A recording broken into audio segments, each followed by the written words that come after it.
All right, ladies and gentlemen, it's the conversation. Over 85% of people across the country are having today. That's right. It's relationships. And we got somebody here tonight. We got a couple somebodies here tonight to talk to you about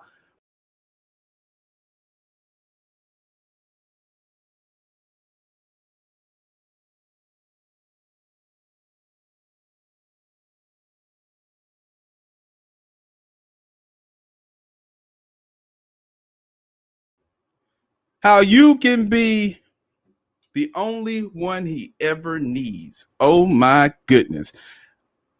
You guys don't want to miss it. It's going down, and it's going down right now on Off the Fence. It starts right now. I turn it on, and I leave it on. Broadcasting around the world on the World Wide Web. This is Off the Fence with Finch. All I can say is wow. I'm addicted to this. All right, ladies and gentlemen, you've seen my first guest as a psychology expert on CNN and HLN, and you've heard him on the Ricky Smiley Morning Show, ABC Nightline, and as a co-host of TV One's Love Addiction. He's also the author of the best-selling book, The Ring Formula, How to Be the Only One He Ever Needs. Oh, my goodness. It's going down right now in the fire.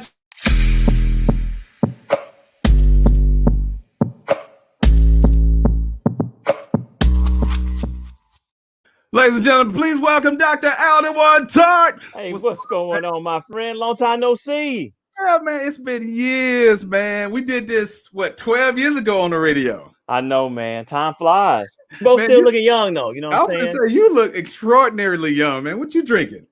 Hey, you know what? It's called the mascara brush, brother. You get the gray out, man. That's what that's called. That's what it is. That's what it is. FedEx me some of that, man. I need to get I'll get black ice on the line, and they know what to do, man.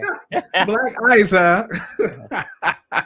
Oh, my goodness, it's going down. So, man, for those who are not familiar with you, I don't see who wouldn't be, but for those who might not be, let's talk about how you became so astute in relationships. Well, you know, I've been a psychologist for 21 years now. So I've been out this counseling people every single day. So I may, play a psychologist on TV, but I do this every day for 21 years, dealing with people who are single, people who are married, people divorced, people marrying after divorce. So I get to see people at all different stages and study and see what works. So I'm excited about it. I love it. I love seeing love work. I love seeing people struggle through it and making it work in the end. And then I also like seeing people get out of toxic relationships. I'm not gonna lie, and go find one that can actually work. See now, you about to start some trouble early, man. Hey, why not? You want me to keep it real? I'm gonna keep it real. Absolutely. So let's talk about that. Now, you wrote a book some years ago called The Ring Formula. We're gonna talk about that a little later in the show. Okay. But let's talk about the things you've seen, because I read some stats about relationships, and they said shared interests and sex are vitally important. Is that something that you see in your practice when it comes to people? Yeah. So one, let's talk about shared interests. All right. Mm-hmm. And so really it's interesting. It's not that people pick someone that's similar to them. Most people pick someone who's different. All right. So there's studies that show that most people actually pick someone who's different from them. That's not what it is. It's their ability. It's called to accept influence. So if we're dating, am I willing to let you influence how I think and feel so that we Wow. can meet in the middle? So we can be different, but if you don't like Chinese and I like soul food, am I willing to do 50-50 for this relationship? That is big. And then it's interesting because you talked about sex. What's interesting is the number one reason why people divorce within the first year is sexual incompatibility. Wow. When you think about it, that makes sense because it's a lot of things people can deal with. Okay, lack of chemistry, money problems, arguing, in-law, lack of intimacy, compatibility. People, I have to do this for the next 50 years.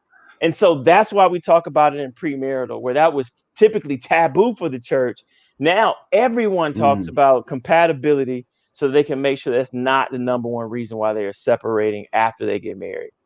So studies show that 64% of married couples say that shared interest is vitally important, and 61% says satisfying sex.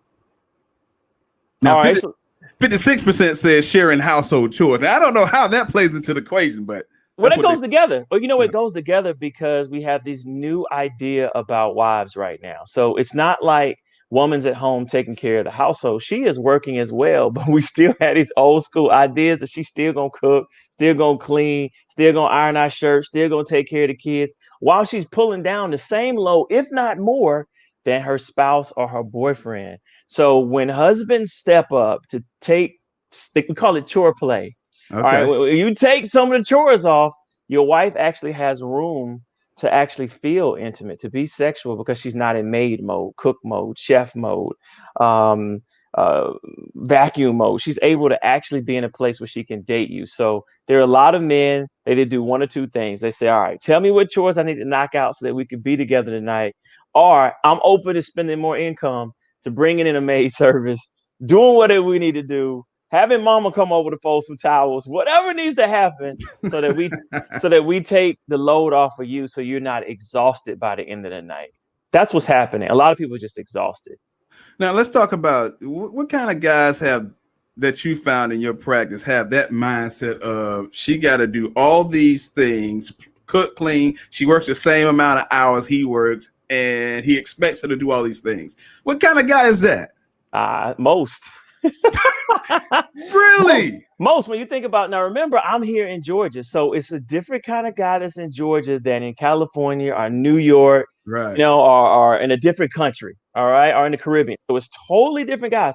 And so most guys still have old school mentality when it comes to division of labor, when it comes to parenting and chores. It's not too many guys when you say who does most chores, where the guy raises his hand. What we find now is that couples now are having to talk about it. In premarital, we have them. Hey, what is your idea of equal division of labor? And so couples are now defining that, whereas before it used to just be the man works and the woman takes care of the house. Now couples are talking about, well, if I cook, then you cook. So couples are redefining that so that they don't have one spouse that's just totally worn out, which causes problems elsewhere, just like you said. Yeah. And I think that's the key point. It's like we have grown in our society to do things because we saw somebody else do it, or we was told this was what you're supposed to do.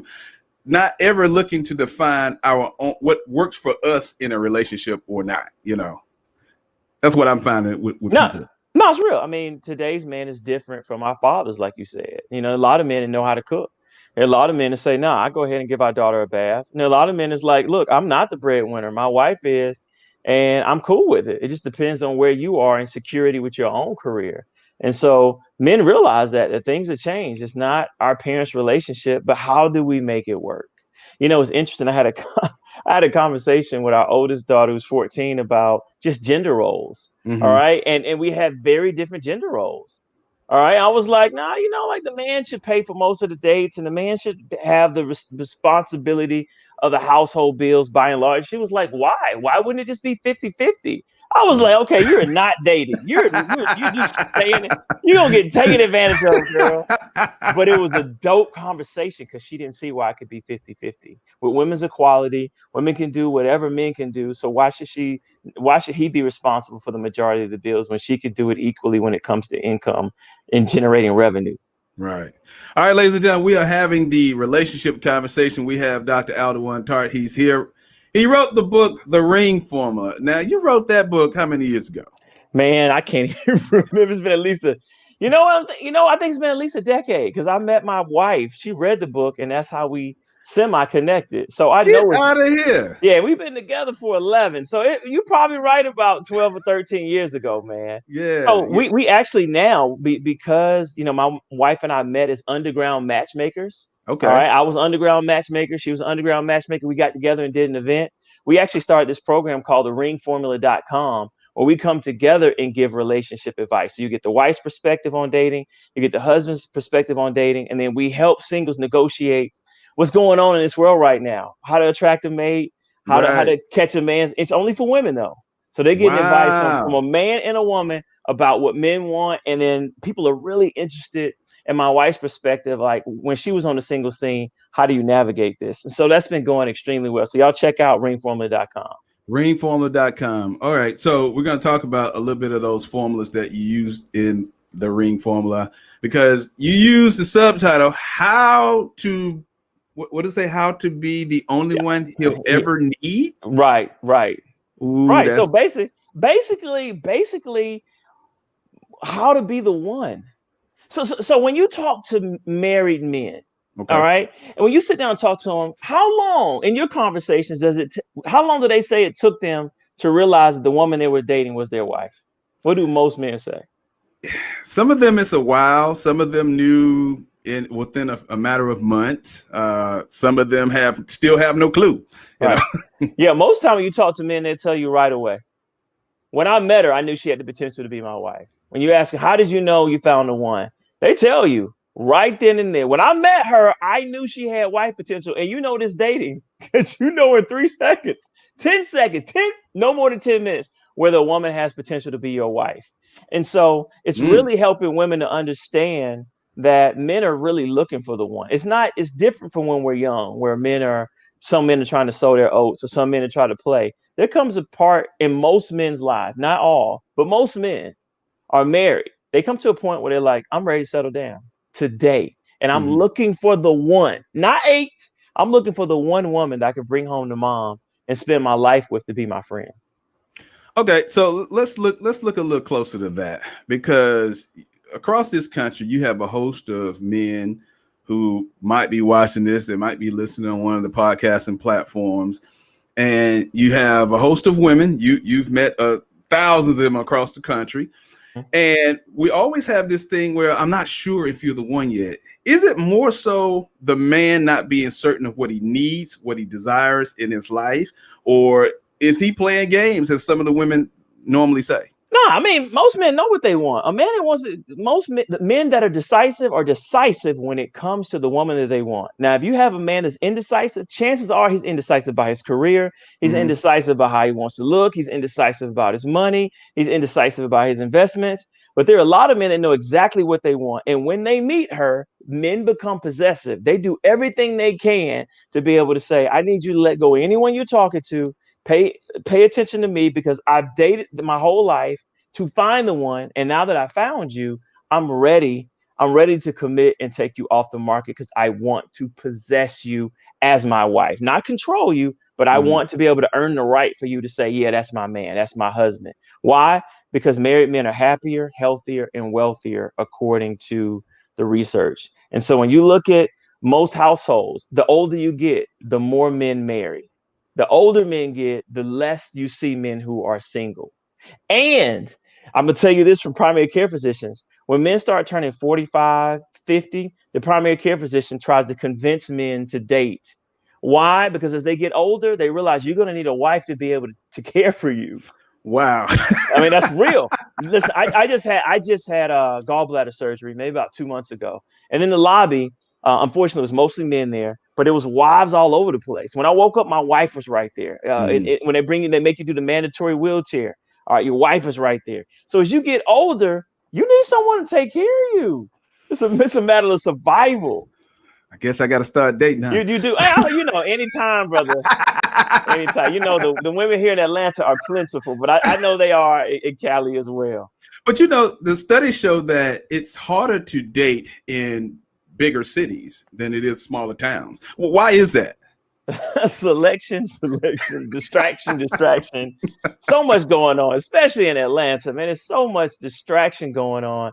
So many options when it comes to dating. So many different opportunities. So many things to do 7 days a week. Unfortunately, even during COVID, all right, Atlanta has not gotten the memo to stay inside. They have not. They're not listening.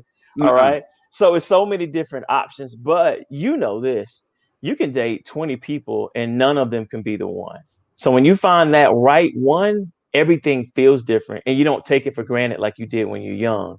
You say, I might have something special here. I can't take it for granted that I'm gonna meet someone that I click with like this, that we have this many things in common, or we're at least able to just agree to disagree so quickly and work through issues. So you mentioned the one. Now is this the one and only for you, or is this just the one for you in particular? Well, I guess we're talking about, I'll answer in two ways. One, if you're talking about your soulmate, yeah, a lot of people that most married men don't want to go back on the single, they don't want to go back and be single. They don't say that. They like, man, no, I would. It took me this long to get along with someone, for us to work through the chores and child rearing and careers and faith and family. It took so long for you to get me. I don't want to start over with someone else having to figure that out and me figure them out. That took too much work. But Yeah. then, but then there's also another subject where I think you're going, is that in the marriage, it's important that you also have friends, that your spouse is not your everything. So when we say the one, you can have a spouse and also have friends, also have hobbies, also have things to do, so that when your relationship or your marriage is in the valley, like it's gonna go through, relationships go, you don't feel devastated because Right. you have other sources to support you while your husband's grieving the loss of his mom, or while your wife is grieving the loss of her parent, or going through menopause, or a loss of a job, or whatever it is. You're able to make it through because they're not your only source of attention. Somebody's girlfriend or boyfriend is saying, no, not mine. She can't have no friends. Well, it depends on how attractive they are. All right, that's a caveat.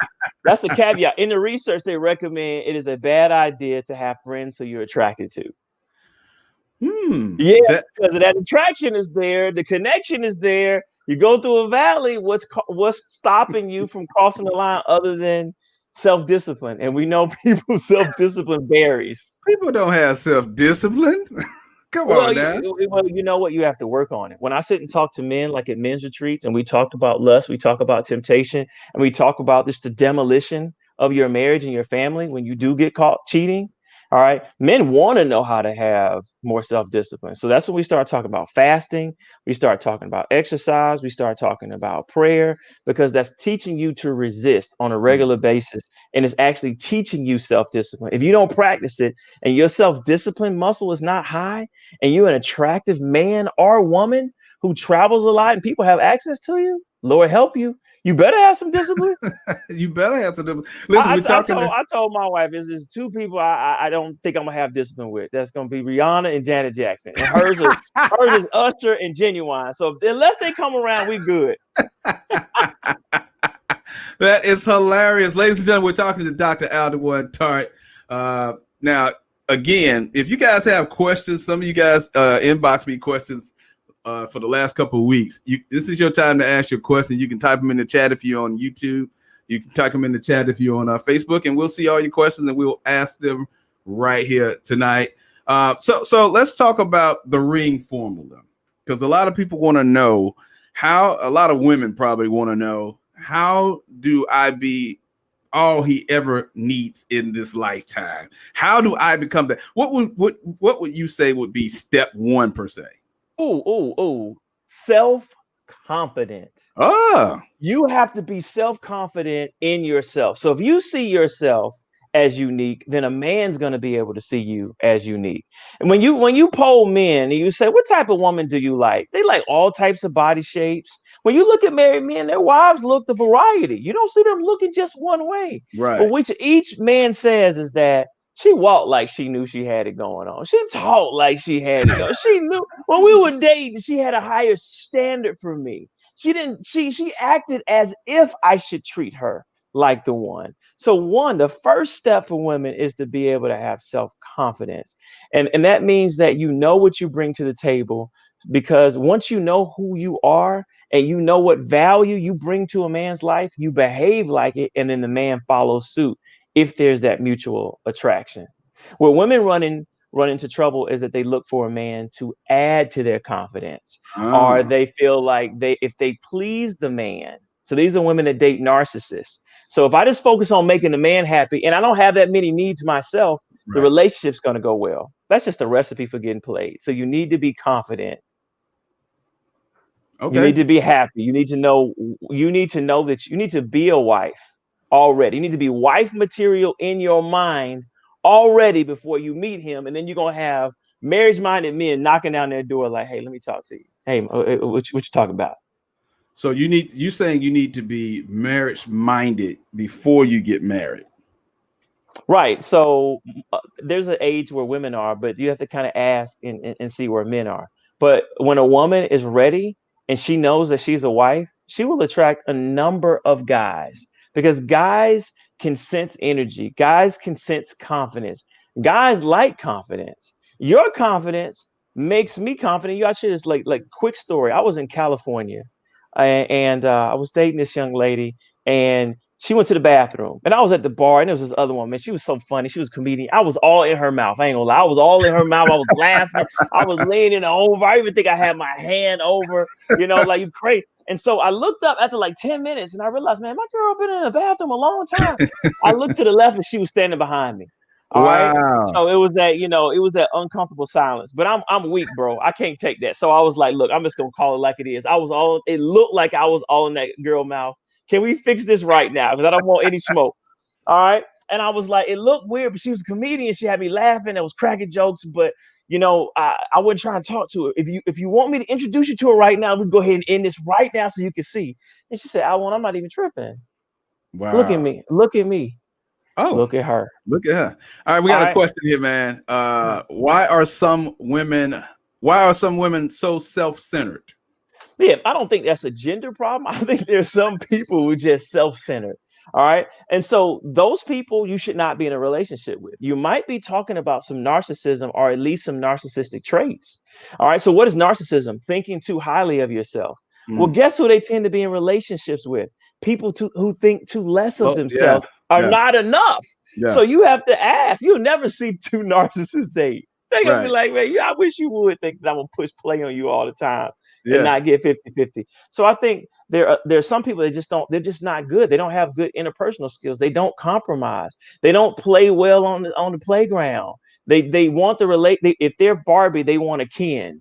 They don't want to date that man for what he is, who he is. They want that man to fit into their world and be who they like. And that goes vice versa. So if you see someone who's self-centered, that is a relationship for you to avoid, because the number one quality, at least for men, as far as being marriage material, according to the research, is how influenceable is that man.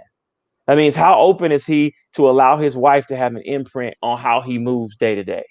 Okay. Well, what about listening skills? Because you hear a lot about, she doesn't listen to me because he says one thing, she hears something completely different than what he said, or she says something and he blows her off. How important is listening in relationships? It's the most important skill. It's not talking, Mm, because we can talk over each other right now, right? We can argue. Who gonna win? No one. right. All right. No. But if I want to make the investment in this relationship, I'm gonna listen. I'm gonna say, what do you mean by that, brother? Or why you think that? Or Mhm. tell me how you came to that conclusion. And you're gonna feel like I listened to you. So the goal in relationships is not to agree. It's actually to get your partner.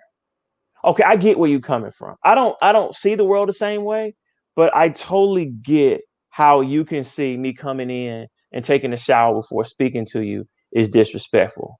I can see. Now I wasn't trying to disrespect you. I was just trying to wash the day off, and then I was going to talk to you. But I Mhm. totally get how me walking by you, not saying what's up, not hugging you, and running right to the shower could be perceived like I was ignoring you. So listening skills are everything, and it's something that both spouses really have to hone, have to work on in premarital and marital counseling, just to make sure that you get where your spouse is coming from. All right. Here's another question here. Is it bad that I'm not willing to settle for a man I'm not attracted to? You want to cheat? I mean, do you want to be unhappy and cheat? Do you want to be like that couple we expressed in the first 6 months to a year? You're divorced because there's no sexual compatibility? if you're not attracted to someone, how your libido gonna rise? Let me just keep it. Let me just keep it 100. Please There's talk no about desire. If there's no desire, no anticipation, and then no satisfaction because you're not stimulated. How is that going to work? All you're going to do is hurt that man's feeling. Really, what she's asking, I believe, is should I settle? it. Because why would you ask that question if you felt like you can get a guy you connect with, who you're attracted to, where y'all see the world the same way? And the difference is you can agree to disagree. So no settling in relationships. It just does not work. He's not going to look any finer at the altar. He's not going to look any better year two. Matter of fact, he's going to look worse because you feel like you've tolerated it and you thought at some point it was just click. And what we know from the relationship, either it's there or it's not. You can't manufacture attraction. You can manufacture some chemistry. You can manufacture some compromise, some teamwork, but you can't manufacture attraction. You cannot manufacture attraction. All right, Dr. Alduan Tart is here, ladies and gentlemen. Give him your website again. Hey, check me out at drtart.com, or if you're married, check us out at betterhusbandbetterwife.com. We do monthly marital classes, walking you through everything you need to simply have a better marriage. So that's betterhusbandbetterwife.com. And if you're single, check us out at ringformula.com. All right, man. Are you gonna hang out with us tonight, or you got to go? Oh, I can hang out for a minute, man, and just pray that we just have a change in president, man. That's just. I was so glad I had this interview to keep me from looking at CNN, brother. So, all right, man. We got to take a break. When we come back, we have someone who's gonna help you guys learn how to get over breakup pretty fast. You guys don't want to miss it. It's Off the Fence. I'm Finch. We'll be right back. This is iHeartRadio. iHeartRadio. iHeartRadio makes you want to move. When you have a great melody, A song can last forever. Instantly connected. I love it when the beat goes boom.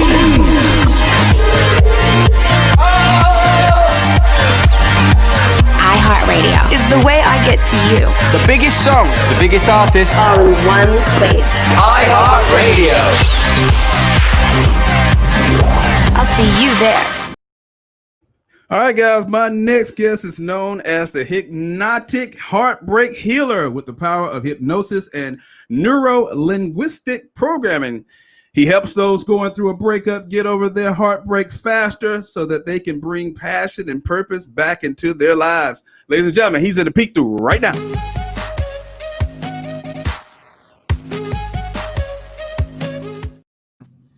All right, guys, right here we have my man, Kevin Coe. What's up, Kevin? Hey, I'm doing well. How about you, Finch? Man, I am doing fantastic. So you have this thing, this fantastic formula where you're helping people across the nation get over breakup fast. And people have been asking me all week, I can't wait to hear this.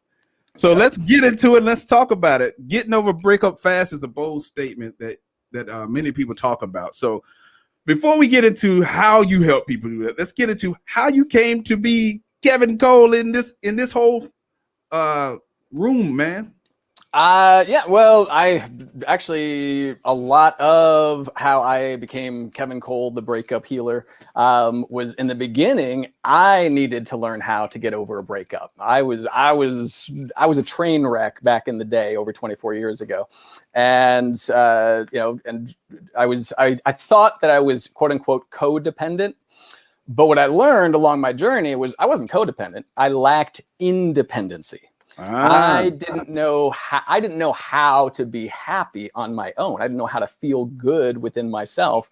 And I had no clue what it meant to really love yourself, which is one of the most important things to do with getting over a breakup is to really learn and experience how to love yourself. That's in a tiny nutshell or in a short period of time. That's how I got into this line of work. So you're known as the hypnotic heartbreaker or heartbreak healer. That too. Not the heartbreaker, but you'll think of that one healer, too, right?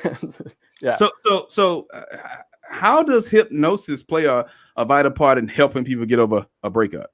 Yeah, in so many different ways, but for simplicity, not like what you see on TV and the movies. I get at least once a week these days, I get calls from people saying, okay, I need hypnosis to forget my ex. if it was that simple, I'd be a multi-millionaire, first of all. But no, it's not about that. But really, the thing is that hypnosis, understandably, most people don't understand it, because what's the regular citizen's knowledge of hypnosis? What does it come from? TV and movies. Right. What's TV and movies? Look into my eyes. You're in my power. Blah blah blah blah blah. Swing the pendulum, right? Exactly. It's nothing like that at all. But it is a powerful way to tap into your subconscious and to be able to experience profound feelings, profound emotions. And a well-trained hypnotist will know how to help somebody, to start loving themselves, to literally, and a really well-trained hypnotist knows also how to help somebody to fall out of love with someone else, with the person that they might be obsessing over. And I listened in on some of your guys' conversation. I think you guys are talking about toxic relationships. Mm-hmm. That's one that I oftentimes help people to really fall out of love with that very toxic relationship, and to fall in love with themselves, but not in a narcissistic sense, but to really experience self-love. Now, for those who might be watching or listening, do you find that in your practice and profession that a number of people are not really in tune with what true love really is? They just have an idea of, or a fascination with what love could be. Huge, absolutely. I mean, I've been in my early days when I was, like I said, when I was the train wreck that I was. I fell in love, and I fell in love hard. Mm. And yes, that was love, but I have a much better understanding of what true love is now. True love doesn't freak out because somebody isn't they don't text you back, although back in those days yes. Literally, yes. It's like when it's love as opposed to infatuation. Dramatic pause, let that sink in, because I think a lot of people get those confused, and they allow the jealousy to become too strong. I don't think jealousy is a particularly unhealthy emotion in small bites, but I think for far too many people, it gets way too strong. That jealousy gets way too strong, and that's not love. That's fear. That's insecurity. That's not love. Love should not hurt. Fear, insecurity. Yeah. Wait a minute. Wait a minute. Yeah, Wait a minute, Kevin. Wait a minute, Kevin. I know. You're saying that me being hurt, that's not love? Them hurting me, that's not love, Kevin? I said it. Absolutely. The thing is that, and I'm glad we brought this up. The thing that's true. Okay. Now, of course, every single time I've gone through a breakup, I hurt. Of course. Okay. But it wasn't love that was hurting. It was the fear. It was the insecurity. It was the false belief that love was dependent on that other person. And, that love is gone now. I can't feel those feelings anymore because that person's not there, which is false. Mm-hmm. All emotions come from within inside of us. And it's not anybody's fault, by the way, that people don't know this. We're not taught this stuff. We're taught the exact opposite. Okay, what's the classic song? I forget who sings it. Love hurts. But it's drilled into our brain since birth. Yeah. But no, that's not love. It's something else. Again, it's fear, insecurity, all of that. Of course, when you go through a breakup, of course you're going to feel hurt. At least most breakups. Right. Yeah. Now, a lot of people are watching right now, and they're hurting over the love of their favorite sports team during this COVID football season. A lot of people are going to be hurting tomorrow. About half the country is going to be hurting tomorrow. Oh my goodness.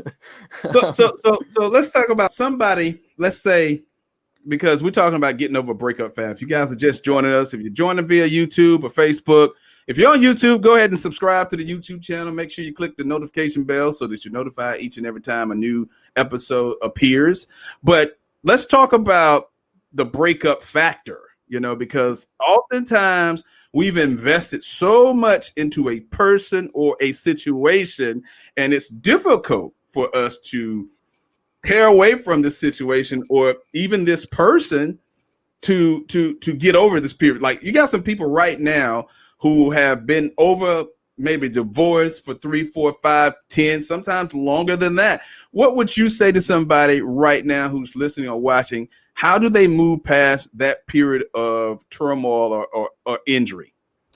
A few things. One, first, I want to normalize it, okay, and say that it's absolutely normal. Now, you're going to have plenty of people, most likely have plenty of people who are going to say, oh, but he or she was a jerk anyway, just get over it. If this wasn't radio, I'd say F them. Well, this is grown folks radio, so you can say it on here. Okay, good. Because nonetheless, I normalize it for them, but I also help them to normalize it literally on a neuroscientific level. Both because it helps them to just feel validated, which I think most of us like to feel. It's like, hey, I'm hurting. There's a legitimate reason for this. I'm not making this stuff up in my head. So I normalize it, and I'll get into the neuroscience in just a moment. But then I help them to take actions to start changing the way that they feel. Okay. So in regards to normalizing it and just having like a foundation, throw a little bit of fancy neuroscience stuff at you for a moment. In our brain, we have what's called the amygdala. Okay. Now, there's technically two of them. They're about the size of an almond. The one on the left is actually in charge of happier feelings. That's not important when you're getting over a breakup. It's the one on the right, which is in charge of fight, flight, or freeze. Okay. And this is the stress and anxiety part of our brain that massively overfires. If it's a painful breakup, if we're feeling that fear, that insecurity, that I don't know what I'm going to do, or that obsession to want to call them or text them or whatever, that amygdala is massively overfiring. And here's where it gets really bad. We have this other part of our brain that's called the prefrontal cortex. This is the part of our brain that allows us to be able to think more clearly, to think more rationally, to not pick up the phone and be like, oh, okay, but I got to text them one last time. To literally do better on a test. You know, some people, they might be really smart, know all the answers. They go into that testing room. If that amygdala starts overfiring, it shuts down that rational, clear thinking part of our brain. Okay. Not necessarily like a light switch, although it can feel that way sometimes, but definitely like a dimmer switch. And there's another part of our brain and our body that's called the vagus nerve. Okay, spelled V-A-G-U-S, but pronounced like Las Vegas. This is the part of our brain and our body that's in charge of keeping everything in balance. Fancy word being homeostasis. Okay. And really, for most people in our society, our country, our culture, their amygdala is overfiring and their vagus nerve is understimulated. So understanding that foundation, it's like, oh, okay, so there's actually neurological reason for this. And you know, the thing is, going all the way back to Stone Age. Okay, theoretically. Okay, it's a useful metaphor. We don't know if we were ever around, and you know, when saber-tooth tigers and whatnot, we don't know for sure. But you know, walking outside of our cave, here comes a saber-tooth tiger. We don't have time to think rationally. Okay. We either need to try to fight that thing, text that thing, in this case, or we're like thinking like, oh, what do I do? Okay, I got to text and save that relationship. But again, you know, fight that thing, run away from that thing, or freeze, play dead, and hope we're not lunch in the case of a saber-tooth tiger.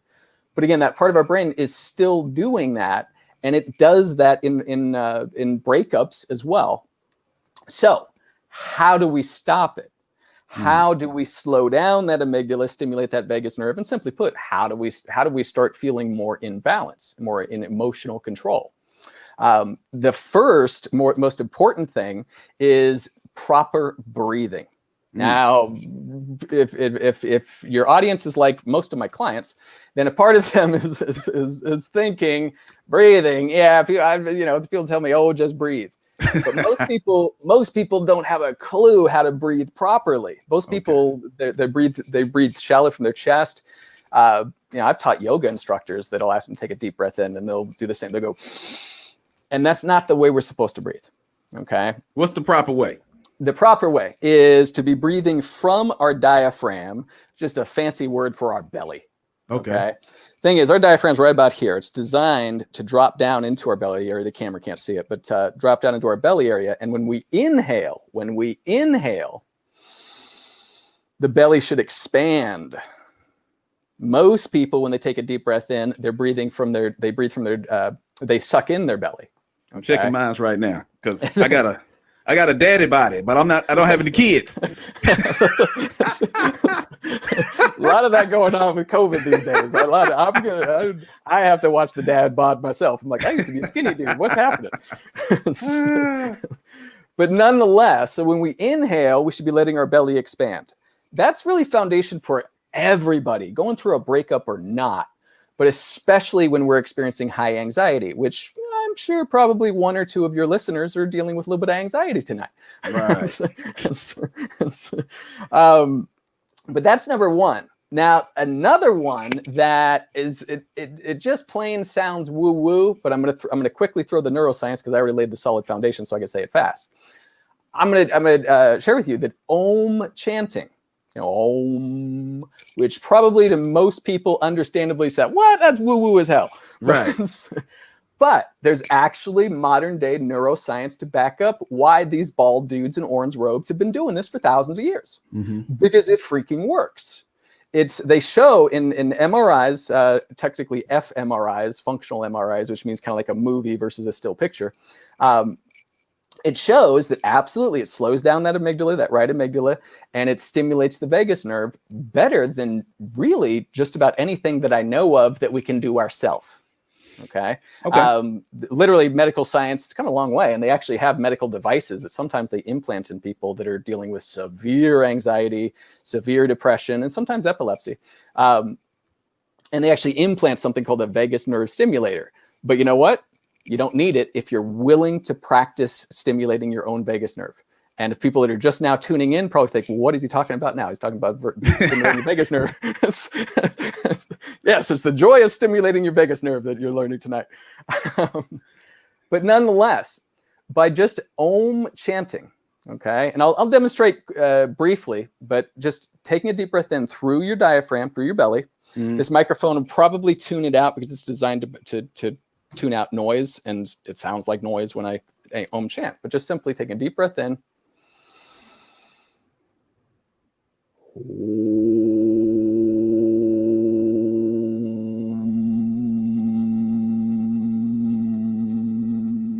Okay, for the sake of time, I won't do it as long as I normally do. And I don't know how long do you normally do that? I will do it I'll do it until I'm out of breath. What? You passing out on me, Kevin? No. It actually. Kevin be at home arming and fall out the chair, man. Come on, Kevin. I'm not picking up the phone. They're like, "Oh, he's Om chanting again." Don't worry, he's okay. He's just Om chanting again. But I promise your listeners, do it. Just do 5 ohms as lengthy as you can. Make sure to do the humming part. I promise you, if you check in before and after doing that, you will notice a significant difference, even after just 5. Okay. Imagine setting your timer, letting it, doing for 5 minutes, 10 minutes, 20 minutes, whatever. And it works. There's a reason why it's been practiced for thousands of years. And as a side note, they've done many studies on the power of just diaphragmatic belly breathing, which is the first part of doing that, of chanting. Singing, they found, also stimulates the vagus nerve and slows down the amygdala. What's chanting? It's bad singing. I was going to say that's called shower singing. We call that shower singing. There you go. But also humming. Interestingly enough, they've actually done studies on people where they've just had them hum, and they found it helps. It's not like a miracle thing where instantly, everything's perfect in life, but it helps balance them out emotionally. They've done it with people dealing with clinical depression. They found it helps greatly. Anxiety, and again, interestingly enough, with epilepsy, they found that it helps to minimize seizures. It doesn't cure epilepsy or anything like that, but it does minimize seizures. Okay. Yeah. Now, Kevin, give people how they can connect with you if they want to connect to you outside of the show. Yeah, simple. You can go to my website, www.getoverabreakupfast.com. There's a free download there. You get some other great tips. And if anybody would like to work with me personally, you can give me a call direct. We'll have a conversation, see if we're a good match. But you can just simply call me at 702-626-4901. All right. Well, thank you, Kevin, for joining us, man. We really appreciate you. You guys check out Kevin Cole. He's going to teach you how to get over a breakup fast, and he has something free on his website. So make sure you stop by. Thanks so much for joining us, Kevin, man. We'll have you back again soon so we can keep talking. All right. Cool. Thanks, Finch. Have a great one, everybody. All right. All right, guys, when we come back, everybody's favorite security expert is right here. It's Off the Fence. I'm Finch. We'll be right back. This commute's been pretty rough, huh? It's great, actually. I've been listening to Audible. It's audiobooks, news, meditations. Gotta go.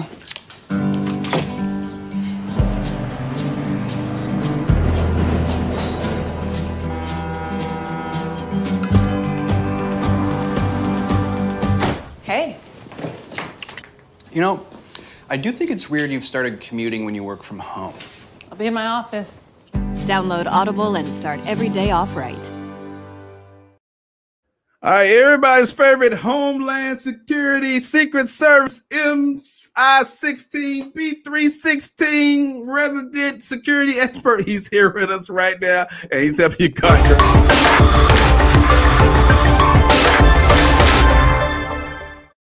Fred! Fred is back here. He's gonna help you. Now, Fred has some guarding your privacy tips when it comes to dating. Yes, when it comes to dating. Fred, what tips you have for us tonight, man? Fred, your microphone's not on, man.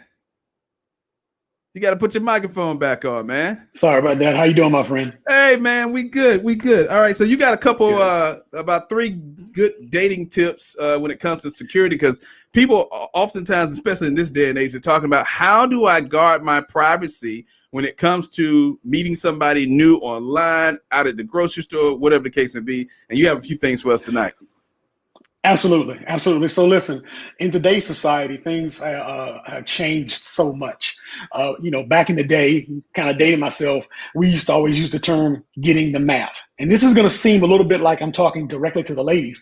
And for a lot of this, I am, but it can go for guys too. But, where you used to meet a guy or girl and you would say, hey, let me get your phone number. Don't do that these days. You know what I mean? Keep the math a little bit more private than what you used to. Now, we have other options. You can set up a Google phone, which is just an IP phone. Just give them a link. You guys can talk on that. And you can still use your actual mobile devices to actually have those conversations. Listen, everybody is doing Zoom these days. You can set up a quick Zoom, 20 minutes, 30 minutes. You can talk to them on with just audio or using video and have these conversations. So you want to keep your math. You want to keep your phone number still private, because when you want to guard your privacy, these are things you don't want to give out too early in the relationship. How many times have you given out your number and found out this is not going to work out, but now you have some person that is hitting your number up constantly? So keep the math private. Okay, keep your math private. And what else? You know what? Always use your personal safety, even on that first date. Set up the date somewhere. The days are gone of now of him coming picking you up at your house. No, don't give out your address, just like don't give out your phone number until you feel a real comfort level with that person. Make sure you have a meeting place that's very public. You take an Uber or Lyft, car sharing to get there. So that way your car is not there. Your license plate is not visible. They don't know what type of car you have. It makes it more difficult if this person is a freak of some type to follow you home. Because you never know what that person's intentions are. So take that ride share. You can even take it a step further. You can actually drive your car to a public parking structure, a parking deck or whatever, have the ride share pick you up there. So when the ride leaves the restaurant or wherever the date may take place, it takes you back to this parking structure where you get in your car and go home from there. It doesn't drop you off at home where that person can follow you. Right. Once again, hey, sometimes you want to have a friend meet you at the same restaurant. They don't have to come up and introduce themselves. They can sit a few tables over just in case you need that extra support. Like I said, and now in today's times, we've got to guard our privacy in a lot of ways, not only on our electronic privacy, but our personal privacy. All right, man. Thank you so much for those tips. Fred is back here each and every first Tuesday, helping you guard your privacy. And Fred, tell them how they can connect with you on social media. Hey, listen, the 2 easiest ways to get to me on social media right now is going to be on Twitter. My personal, which is @Fred McGhee. And there's also at Guarding Your, at Fred McGhee and at Guarding Your. Reach out to me, hit me up. I won't say what I said last time about the DMs, but hit me up. If you have questions, I'll try and get those questions answered for you as quickly as possible. All right, Fred, thank you so much, man. We'll see you on the next one, all right? Take care of yourself, my friend. All right, up next, we have someone who's going to help you deal with some of the trauma you may have had in your lifetime, and you don't understand how that has affected your love life. All that and more on Off the Fence when we come back. It's easy to be an airline when there are blue skies ahead. But in our 94 years, we've weathered many hard times, coming out the other side, always better, always stronger. And as we move forward, one thing stays on our minds. Why do we fly? We fly because people need to get home, and life-saving equipment needs to get to the lives that need saving. We fly because you're doing your part to keep the world moving, and we want to do our part too. And we keep flying for one reason. You. You are why we fly.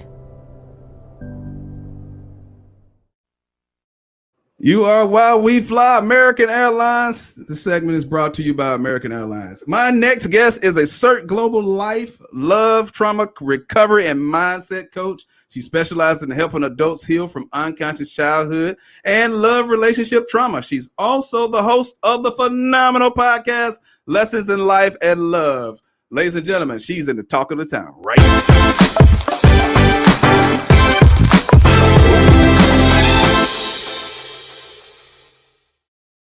Please welcome Coach Riana. Hey, how are you? You are phenomenal. Look at you. Thank you. I love your show. It's amazing. It's hot. It's happening. It's fun. It's informative. Loved your guest tonight. Saying a lot of good information out there. Trying to keep the trauma away. Keeping the trauma away. That's the thing, right? Now, you specialize in helping those who have experienced childhood traumas, and most of us don't understand things that we've dealt with early in our life, how they are affecting us currently in some of our relationships. Finch, this is huge. It's why we can't get relationships off the ground. So let's talk about that for a second. Okay. Well, the studies show that 9 out of 10 people suffer in life and love due to unhealed, unconscious childhood wounds, or what we call traumas. There are actually more than 10 traumas, but I named the top 10. If you'd like, I can do them quickly, because people mostly say, I didn't have trauma. I might have had a couple bumps in the road, but not really trauma. And then they hear the top 10. It's like, whoa, wait a minute. And then they hear how they relate to jealousy, control, anxiety, love addiction, depression, and then it's like, oh, now they understand where this is coming from. All right, let's get into them. Okay. So as I share this top 10 list, I just want the listeners to know this is not about blame or shame. We're not looking to blame your parents at this stage of life. And it's certainly not about shame for you, because as a child, we're young, we're innocent, we're just a party to the environment we're growing up in, right? So we couldn't have helped these things. So try and look at it as a fact, like, did it happen or did it not happen? So the first one is around addiction. Did your caretaker's mom or dad have any addiction? And there's 12 that I name. There's drugs, alcohol, sex, meaning you knew your parent was cheating and couldn't talk about it, porn, gambling, hoarding, spending, eating, gaming, TV watching, workaholism, and a newest one, social media addiction. So that's the addiction, number 1. Number 2 is a big one, verbal abuse. Now, you could have witnessed mom or dad fighting and yelling, or that yelling could have come towards you, or more subtly, you could have had verbal put downs like, why don't you change that? You don't look good in that, or you look a little fat in that.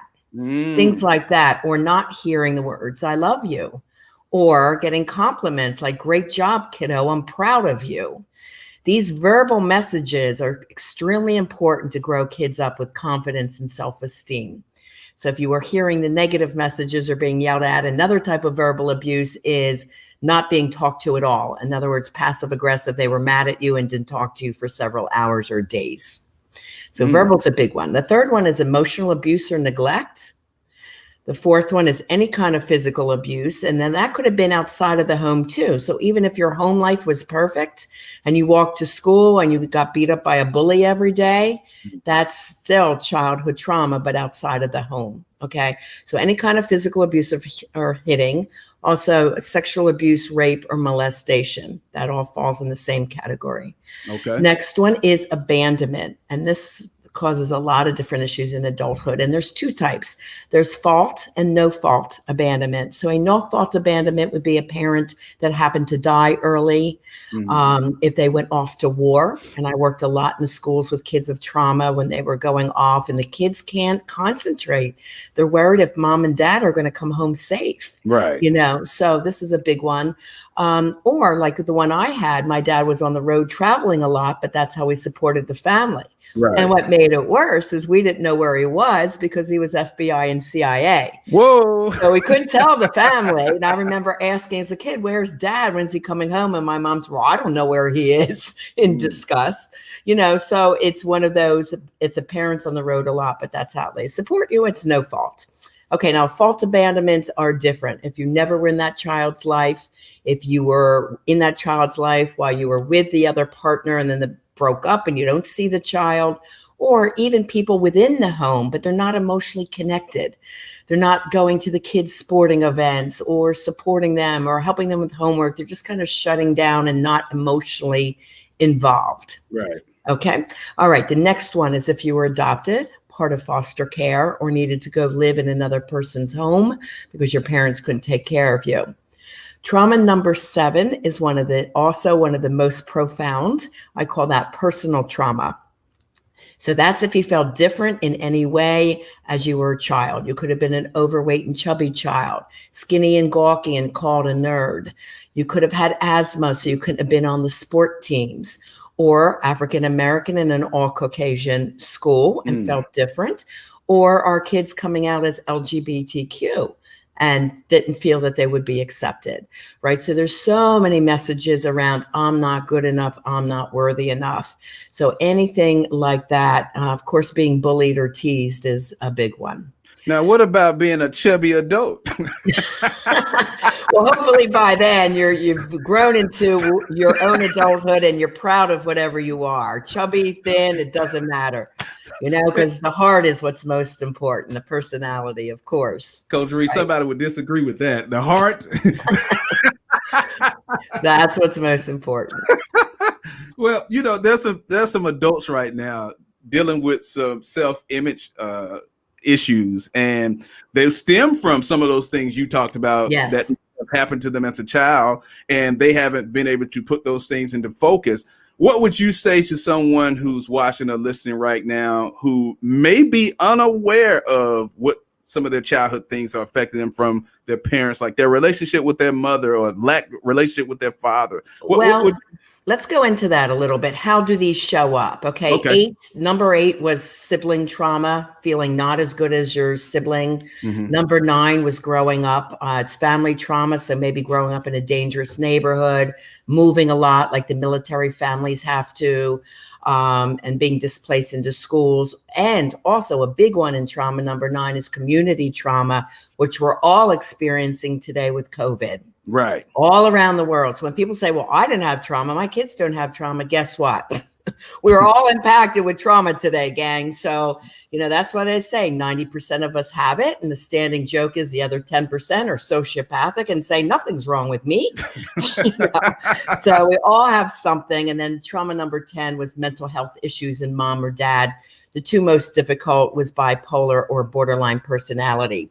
So once you can identify, the first step is identifying some of the things you might have experienced, like what I had to do. And it's like, oh yeah, I remember asking this about my father.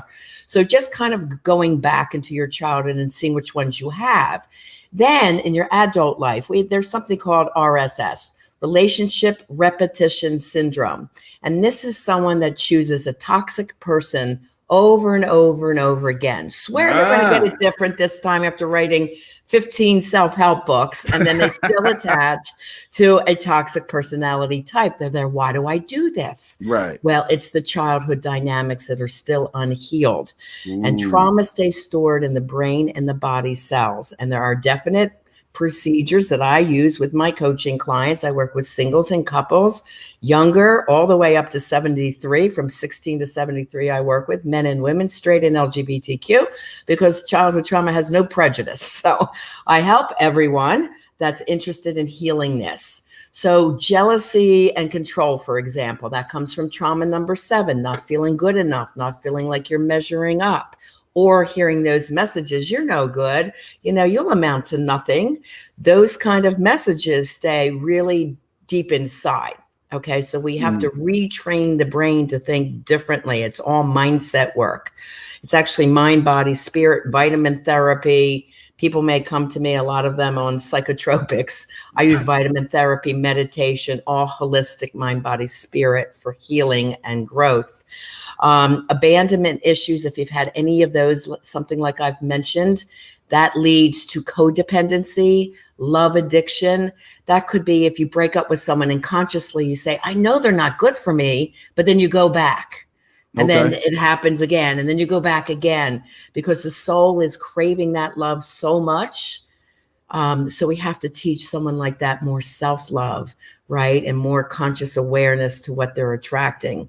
Plus, let's face it, Finch, none of us got the dating skills we should have been taught in high school or college. And have a triple master's in psychology. You would think, why don't we teach that to them? Because they're out there being a counselor and a coach. Right. So this was all based on over 2 years of heavy research. When I was in a relationship, someone that self-sabotaged, as I would describe them, as a Dr. Jekyll and Mr. Hyde. Okay. This is part of the sociopathic personality, where to the public, they're larger than life and everyone loves them and friendly and everything seems rosy on the outside. And then Mr. Hyde, just like the Broadway show, is a hidden personality type. And they have a whole secret life. And eventually that secret life will explode and it impacts the people you're in love with, the family members. He lost his job, his reputation in the community, the whole 9 yards. And one of his comments was, I don't know why I sabotage everything I love. And I said, I don't know either, but I'm going to figure it out. Because this was not talked about when that happened. And it was up to me. I felt, this is my mission. I'm on a mad mission to change the way the world loves. So this was the education from the research. And I think it's so valuable for people to know and understand this. Now, Coach Reed, could it be the cocaine that he's sniffing in the secret life? Yeah. Well, unfortunately, drugs is often a part of the secret life. All the addictions I mentioned are very often part of that secret life. Now, for those who are just joining, we're talking to Coach Reed. They just got in a relationship, Coach, and they saying, hey, I've been in this relationship 3 months, 6 months, 2 years. It seems so perfect. And then it goes left. Why do things turn toxic so fast? What would you have to say to them about that? Okay, well, people of trauma attract people of trauma. You see. So once you're clear of the traumas, you know the red flags to be looking for early on. And let's face it, the sociopathic personality type appears perfect. And that's what makes it hard. They are romantic. They'll give you lots of attention. They'll blow up your phone with texts and calls and give you gifts early on. And everyone's there, wow, this is a perfect person for me. But then it becomes obsessive or controlling, like, why did you come home late? Or they try separating you from your friends or your family members. So the research shows that the toxic behavior starts emerging 4 to 9 months in, or as soon as something starts to get more serious.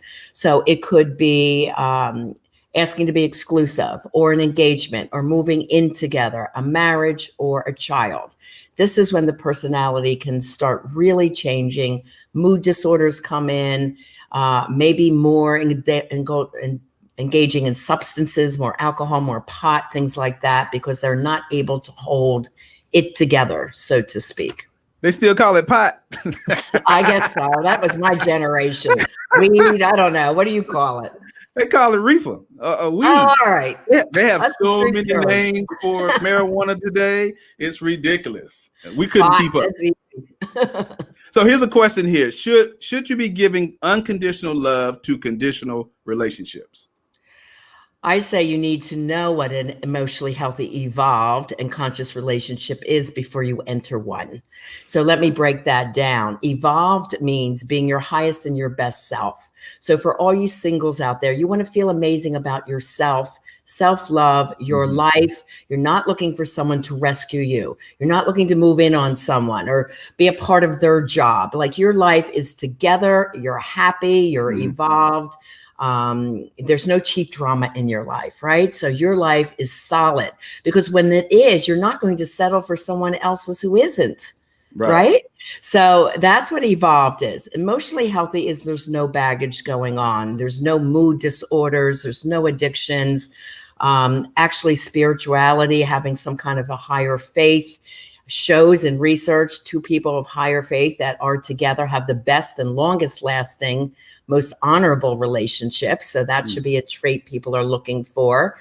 And, you know, they just have two people who have their life together, then create a fantastic future as a couple. So that's what you're looking for. So for people who are looking for relationships during a pandemic, and, you know, things have changed so much for us in these last 8-9 months. What advice would you give someone looking to meet someone now? Because studies show that about 58% of people say online dating is the route to go. It's probably higher than that. Well, it has been for a while. Really, since the DUI laws got more stricter, people aren't hanging out and drinking at bars like they did in the 70s. You know, that was part of my generation. That's what we did before online dating. So since then, people have turned to online dating. The thing I like about it, when you write a good profile, and yes, there is a science to it, you can really meet the type of person that you want to meet. You're not looking for hundreds of people to write you. You're looking for select few people to correspond with. And then you text only a little bit. You ask for a last name and then you have a phone call. I would not talk to anyone without getting a last name. I would Google search them. If they're a professional, they should have presence online on LinkedIn or something around their business. If they don't, I would be skeptical. You know, but I would say that. And then you have a brief conversation, ask a few questions. By then, you know, and you could have a Zoom conversation as well. And then I would meet out, you know, but I do have the conversations. I tell my clients to say, you know, I have been self-hibernating for 2 weeks, so I know I'm safe. I'm not going to the gym. I'm not out amongst a bunch of people. I do wear a mask in public. Do you feel the same? Are you doing the same kind of practices? And if they're not, then I would not meet them in person. So do your due diligence, ask the questions. You can meet them online, but I'd be very hesitant to give them a whole lot of information before you really actually meet them. Okay. All right. Yeah. Coach Rhea is here. She's teaching you guys about some of the traumas that may affect your life, not just your love life, but your entire life. That's right. Coach, tell them how they can connect with you online. Sure. The best place is my website, rianamilne.com. There you can get my free ebook, Why 9 out of 10 People Struggle in Life and Love and How to Have the Love You Deserve. The childhood trauma checklist is in there. Also, there are 4 free love tests on there. My podcast, I have 101 shows now. It's called Lessons in Life and Love with Coach Riana Milne. Check that out on your favorite podcast app. Facebook is where I post the most, and it's Coach Riana Milne on Facebook. And my books, Love Beyond Your Dreams, Break Free of Toxic Relationships to Have the Love You Deserve, is #1 bestseller on Amazon, 400 pages full of information you need to know before you go out on that next date. And Live Beyond Your Dreams, From Fear and Doubt to Personal Power, Purpose, and Success, is all about the mindset for success in life, love, and business. Well, thank you so much for coming. I gave you a nickname. I called you Coach Rhea. I love it. You know, my best friends call me Rhea. I'm like, I'm very flattered, Finch, that you know you call me Rhea already. Yeah, that's all my buddies call me that. That means now we're buddies stage. That's great. We're going to be buddies for life. So I got to have you back, too, later on in the year. Anytime. I've got tons to talk about. Well, thank you so much for joining us. Coach Rhea, ladies and gentlemen, please check her out on her podcast and make sure you stop by our website and buy some of her books. Thank you. When we come back, we have the Harvard graduate who wants to teach you how to date like a woman. Oh my goodness. You guys don't want to miss it. We'll be right back. It's Off the Fence. I'm Finch. Reset. And action.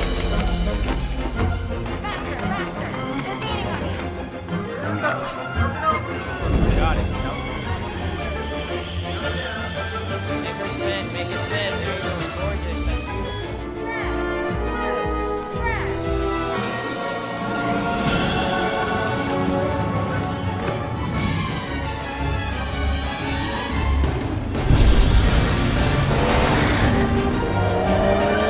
That's great. Come on, go on. Let's go. Okay, now.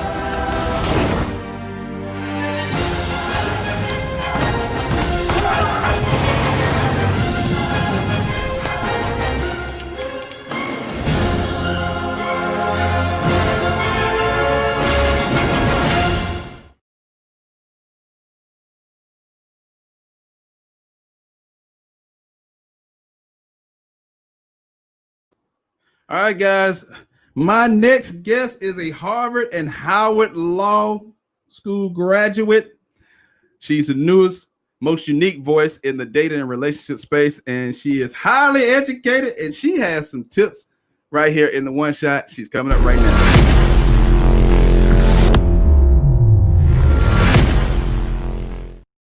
Ladies and gentlemen, please welcome God Nicole.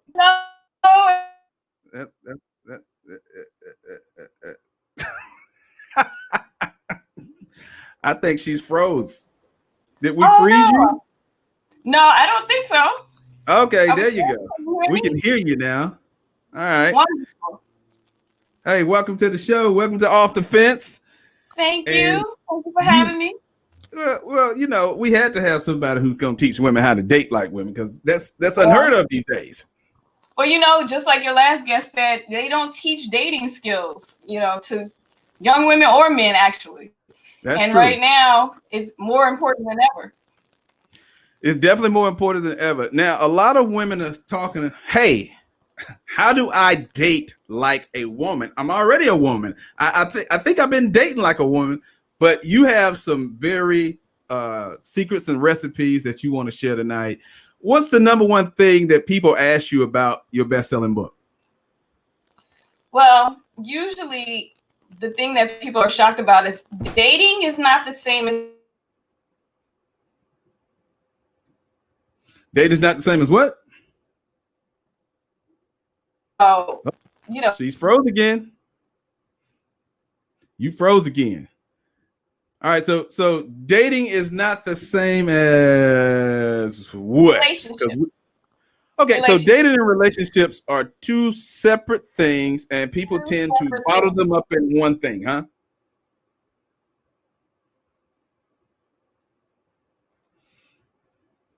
All right, now it sounds like we might be having some technical difficulties because you keep going in and out. Okay, so we didn't hear what you said. So you said dating and relationships are not the same thing. They're not the same thing. When you're dating, that's the art of getting. Oh man, you sound like you're saying something good, but you keep going in and out. All right, hold on. Guys, we're going to take a break. We're going to fix this problem. We'll be right back. It's more Off the Your radio now on demand, iHeartRadio. This show is brought to you by iHeart and Apple Podcasts. All right, Cotton Nicole, you back? Let's try it again. Is it working? Am I streaming? Am I freezing? No, you're not freezing yet, but we got to wait a few seconds. Wait a few seconds. It's like, what? Of course. All right, so technology. Work with me. You talked about. You know what it is? It's the election. It's trying to interfere. It's trying to get in. You know, everybody's worried about whether Trump's going to win again. We're stressed out. The internet is like, oh, you know, something must have happened with the election. So all that breaking news is tying up the internet. It's breaking news. It's tying up the internet. All that overload, data overload. Data overload. But, all right. Dating and relationships are not the same thing. That's what we said. Not the same thing. Dating is the art of getting to know somebody. That's what you're doing when you're dating. You are just out meeting people and getting to know them. you're not in a relationship with them. And the problem with dating as a woman is that we're taught we have to get married. We have to be on this date. We have to, the first guy we meet, we're in a relationship with. That's not true. So when you're learning to date like a woman, you're learning how to date. That's what the book is about. It's just about dating. I'm not teaching you how to be in a relationship. There's lots of relationship experts. And a lot of times women are going to relationship experts when they're single, when they really need to learn how to date and get some dating skills. So, you said it, not me. You said it. I said it. I've been saying it. So that's usually where they get confused. A lot of women think dating is husband shopping. You're not shopping for a husband. Okay. Wait a minute. You're single and you're out there just getting to know the men that you come into contact with. So that's really how to date. That's where I am. That's why I focus just on dating in my book. Okay, so let's talk about husband shopping. Yes. What does that ideally look like from a woman's perspective? Usually you have women who have a list of what they want, and they are like, this is who I want to marry. He needs to be this tall and have this kind of job and this kind of car. And those are preferences. Okay, let's be very clear that when you are just looking, you're shopping for something. You want to go out, look through the selection, pick your product, and go on about your day.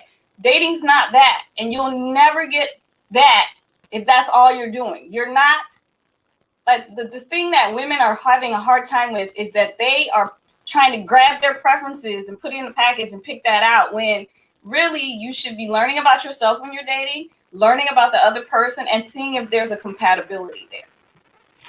Okay, now you used a bunch of Harvard words earlier. Okay, preferences and things. I mean, people are saying, "Oh, wait a minute, what you talking about? My preferences? What I prefer in a relationship? I shouldn't group them in when I first meet somebody." No, because a preference is not necessarily compatibility. Like, you might prefer a guy who's 6 foot tall, but that doesn't mean that 6 foot tall guy likes the same movies that you like.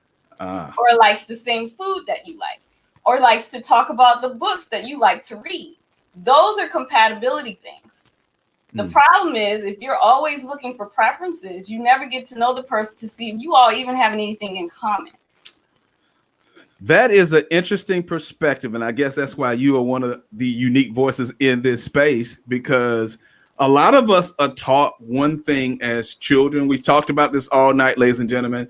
We have formed, most of the time, we form our idea of a relationship based upon what we saw our parents or not, or somebody else who's responsible for teaching us certain things in life. And so we come into a situation with our preferences, and nobody's ever taught us that our preferences is not necessarily a good match. And we keep using that same formula and wondering why we keep going through the same type why of it doesn't work. You even if you find the person that meets your preferences, and then you're in the relationship, and then you're like, I'm unhappy. You're unhappy because you're not compatible. You're incompatible because you look for your preferences. And it's very hard. I say in my book to women to get rid of your list. And, that's been a really, people they're really touchy about getting rid of that list. They want like, I want to be educated. I want this and I want that and I want this. Yeah. What you're saying is what you prefer. Not saying anything wrong with preferring something. But if you really, really want to have a good dating life, you have to let your preferences go and just get to know the person that's sitting across from you. If the guy asks you out respectfully and he's engaging, like he talks to you, and he has showing you genuine interest, take the date. Go out on the date and just see. Sometimes it might work, sometimes it doesn't. And that's what dating is. I think a lot of times women don't understand that not every date is a love connection, and that's okay. It's okay not to connect on the first date with somebody.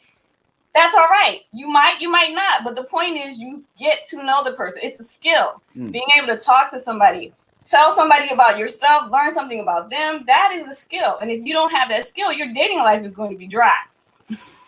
Some people have a lot of Arizona desert dating life right now. Yeah, and it's really hard during a pandemic. I'm really feeling for the single folks out there because this is crazy. Now, somebody said at my age, my list goes deeper. And I would love to know, listener, what that list entails and how deep that list goes. But let's say, for instance, doing anything for you. So you brought up something a moment ago, and I've experienced this. I tried online dating in my life. I don't know how many people out here have tried online dating. It's not something I like. And I think in part it's due to a lot of times we come into a scenario, and what you just talked about rings true because I've experienced it myself. You know, they have preferences. You're just trying to get to know them, and they think on the first time you meet somebody, you're supposed to have this magic Hollywood movie kind of scenario kind of thing. And I think that's what's killing true and genuine connections with people. There's so many things happening culturally. That's what I delve into in my book. Mm-hmm. Whereas we have a culture that says love is supposed to be magical and it's supposed to be this spark and it's supposed to be perfect. And, you know, if it doesn't happen the first time, this is not it. Right. That's part of the problem. The other part is when you have online dating, especially, but even without online dating, when you first meet somebody, you're meeting their representative. And I talk about that in my book. You're not meeting the person yet. Talk about it. The best representative they can make for that moment. And the problem I say for online dating, especially for women, is that representative is really strong online. You don't know who that person is online. And I know that now we're in a pandemic, dating online is probably what you have to do, but I've never recommended online dating for women because it's so easy to make this illusion of a representative. Mm-hmm. And so hard to get past that representative to find out who the person really is. But for now, you know, pandemic dating, I recommend you get on that camera and talk to the person and really get to know them. That's the most important thing about dating, is learning about the other person. All right, guys, if you just joined us in the one shot, we're talking to Kai Nicole, author of Date Like a Woman, the best-selling book. And if you guys have questions, I've been saying this all night, you can type them in the chat if you're on YouTube or also on Facebook Live, and I'll get your questions on. Just make sure you type them in there. So you talk in your book about being single is not a disease. It's not. It's not a disease. It's not a debilitation. It's okay to be single. You know, our culture reinforces to women over and over that if you're single, there's something wrong with you. You're going to be an old cat lady and nobody wants you. Right. No. You know, I was single for a long time and I was okay. I was happy. I enjoyed being single. When I was single, I always enjoyed it, but I enjoyed dating. But I realized, and another reason why I wrote the book is that my approach to dating was so different from other women. I wasn't husband shopping. I was just like, hey, I'm going on this date. Let's check it out. Let's have fun. Let's see who they are. And that freedom that you have when you're single, you don't get that in a relationship. Women need to enjoy being single. Men are taught to enjoy being single. Right. They get to date whoever they want. You know, they date as many women. And, you know, usually men, when they get married, they marry the woman they really wanted. They don't marry somebody that they just, the first person they dated. They marry the woman after they dated several women. You know, women are discouraged from dating several men because of sexism. Women are discouraged because, you know, if you date a lot of guys and there's something wrong. If you date more than one man at the same time, there's something wrong with you. That's not true. If you're single, ladies, this is your day.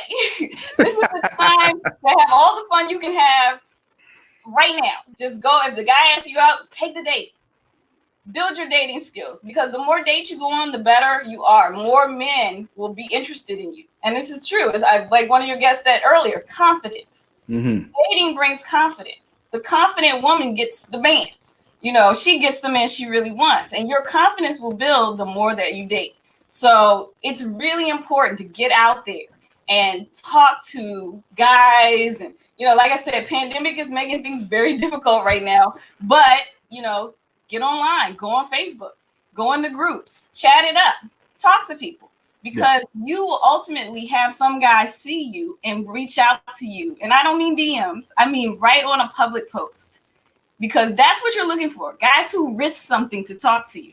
That's interest. The DMs, no risk, no reward. But if you're on a public post and guys are talking to you, that guy who's talking to you, he's showing you something. He's showing he's not afraid of rejection publicly. And that's a real, real big deal when it comes to men.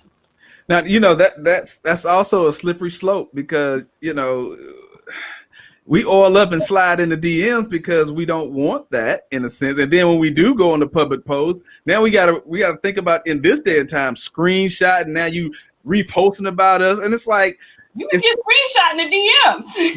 you definitely gonna get screenshot in the DMs. But right. Again, it's one of those things where when you're talking about dating, it goes back to what we've been taught, because you talked about something that I talk about in my upcoming book, free agency. And I talk about being a free agent. You are single. You don't have a husband. You don't have a wife. You are a free agent. You can talk to as many teams as you want to. Just go out there. Enjoy your singlehood. Yes. Women are not allowed to enjoy their singlehood without judgment. And that is really what dating like a woman is about. It's about freedom. It's about enjoying being single. It's about taking the time to really, I'm telling you, when you date, and you take the time to date, you learn about yourself. Like you learn things about yourself you didn't even know were there because you're interacting with new people. You're building new things for yourself. So it's really important to get out there, to allow yourself to enjoy being single. And I think a lot of women have never done that. That's why I wrote the book. That's why I wrote it, because I was like, I'm looking around and I'm like, you guys are missing the point here. This is awesome. Like, get out there. Well, one of the things I've learned since being a single man is oftentimes people have a misnomer about you seeing multiple people, because they do the very thing that Dr. Alduan Tart talked about, that Kevin Cole talked about, and Coach Reed talked about, is we form this thing in our mind about people. And we go about it as, well, if he's seeing multiple women, I need to be his choice. He hasn't decided if he want to sign with your team yet, man. And the thing about it is, until both parties say we're in a relationship, you are not in a relationship. And I need ladies to really catch that. Really get it in, take it in until you both people in the relationship say, hey, you know what? This is us. We're in a relationship together. It's just you and me now. Now you're not dating anymore. Now you're in a relationship. Right. Different thing. Dating, you're out there, you're single. Relationship, you're with someone. And until both people say we're in a relationship, it's not a relationship. Even if you feel possessive of that person. And I really have to say that a lot of times, because of the way society is set up, women feel possessive of a guy that they're dating when they don't have a reason to. At all. That just don't do that. Yeah. And maybe that's a hard habit to break, but break the habit. You're single, guy's single, enjoy what you have. And be honest. If you're dating other people, it's okay to say, yeah, well, I have a date this weekend. Now, one of the cool things about being a woman who's very open and honest about dating multiple people is that the guys who are not really all that interested in you will politely bow out, and you don't have to waste your time dating them anymore. At all. You're like, I'm gone, and you can move on to somebody who's really interested in you. But and I'm not the first person to say this, and I won't be the last. But for the women who are really wanting to get married, which I don't say is a goal, the way to do it is to date multiple men. You will find what you're looking for faster.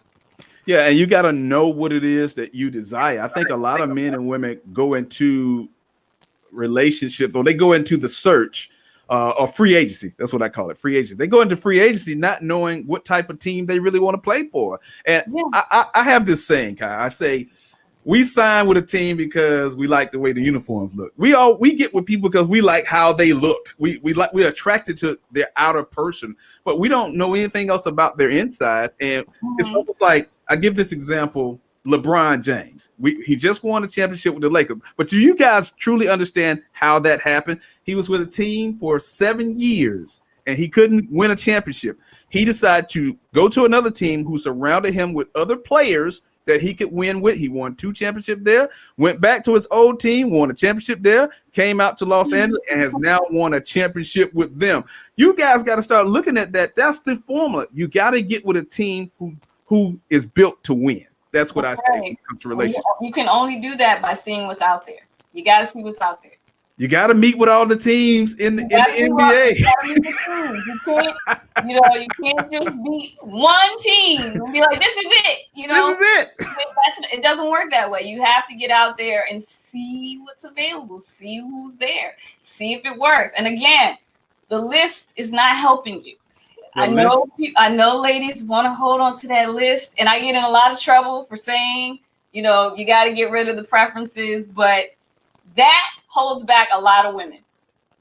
It not only holds back a lot of women, it holds back a lot of men too, because I think a lot of men have preferences as well. And those preferences are not necessarily conducive to you winning. Because you can be with somebody and you guys have a physical attraction.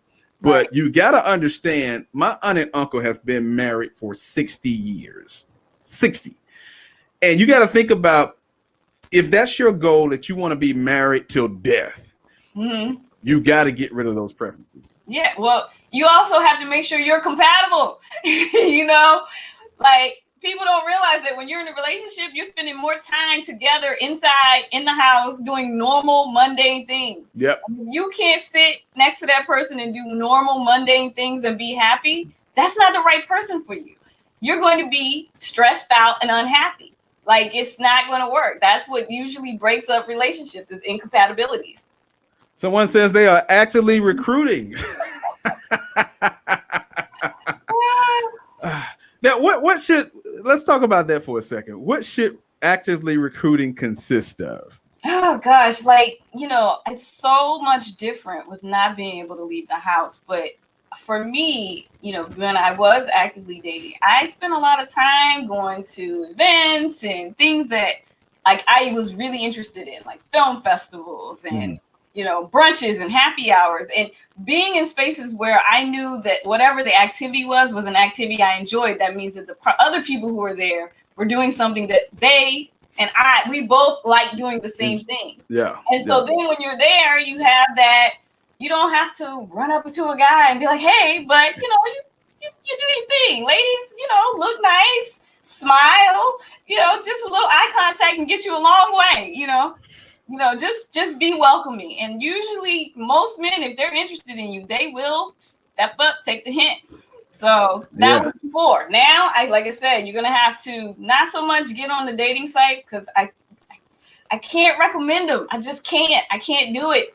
I looked at the numbers, that's a $2 billion industry. And I think only 5% of the people actually meet someone, which means 95% are going to just be on dating sites being single most of the time. True that. Yeah. Now, I normally give a 3-look minimum when I'm out. Oh, you got 3 looks. You give me 3 looks, it's on. Again. See, one more time. Okay, I'm in there. That's what you do 3 times. 3 look minimum. Okay. So you look at you 3 times, it's time to rock and roll. It works, though. It works. I mean, I know that sexism plays into how we interact with one another. We are socially conditioned to behave certain ways. Doesn't mean that every time every person will act the same way, but we are taught that men will pursue. And we have certain things that we can do as women to get men interested. Doesn't work all the time if the man's not interested, but generally it can work. So like I said, eye contact, smile, look your best, be confident. Confidence is always the winner. I mean, it just does. If you walk in a room and you're really, really confident, men notice. They do. That's true. All right, we're talking to the author of the best-selling book, Date Like a Woman, Kai Nicole. How can people connect with you on social media? So social media, I'm Kai Nicole on Twitter, and I'm Kai Fly Mommy on Instagram. And my website is datelikeawoman.com. Check out my blog. You can send me a message on my website if you have a question, a dating question. I will answer you in a blog. So it's called Ask Kai. So just click the link on datelikeawoman.com. Write me. I will write an answer to any dating question, and I'll put it in a blog. And I'll put it in a blog for you and share it to the world. So those are, I'm Date Like a Woman book on Facebook, Kai Nicole on Facebook. I'm pretty easy to find. Really? You ain't hard to find, as Tupac used to say. Nope. Hey, well, thank you so much for coming on the fence, and I hope you help people get off the fence tonight because that's our goal here on Off the Fence. So we really appreciate you coming on and hanging out with us tonight. Kai Nicole, ladies and gentlemen. Thank you for having me. All right. All right. All right, guys. Thank y'all for joining us tonight. The Relationship Show. Next week, we have a lot of great guests. We're going to help you guys grow to be awesome. That's the whole goal next week. Self-improvement, self-help. It's all going down. Till next time, I'm Finch. Get your ass off the fence.